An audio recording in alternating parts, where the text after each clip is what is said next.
বোর্ডে যে অঙ্কটা লেখা আছে x square minus thrice x plus 1 equal 0 হলে x square minus 1 upon x square equal to what. তো এই অংশটার মান বের করতে হবে। এটার কিন্তু একে ভাঙানোর জন্য x plus 1 upon x whole square কিন্তু এখানে দেওয়া যাবে না। কারণ হচ্ছে যে এটাকে ভাঙানোর একটাই সূত্র, সেটা হচ্ছে এ প্লাস বি ইন্টু এ মাইনাস বিতে ভাঙতে হবে। দ্যাট ইজ এই সূত্রে ভাঙতে হবে এক্স প্লাস 1 আপন এক্স আর into x minus 1 upon x.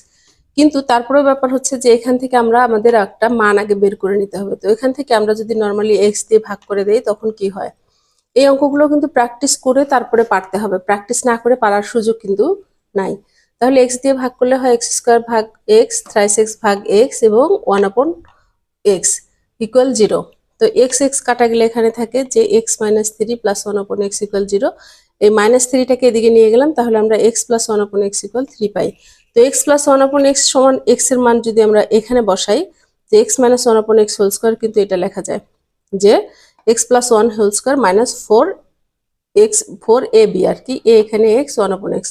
তো এখান থেকে কিন্তু এটার মান হচ্ছে 3 স্কোয়ার মাইনাস হচ্ছে এটা কাটা যায় 4। দ্যাট ইজ এটাকে যদি উভয় পাশে বর্গমূল করি তখন আমরা পাই স্কোয়ার রুটে কাটা যাবে, তারপর এক্স মাইনাস 1 আপন এক্স পাবো এবং এটার বিয়োগফল হচ্ছে 5 তার রুট। That is X minus 1 upon x equal to √5। এখন যদি আমরা মান বসাই দেই তাহলে এটার মান হচ্ছে 3, এটার মান হচ্ছে √5। তাহলে x square minus 1 upon x square equal to 3√5।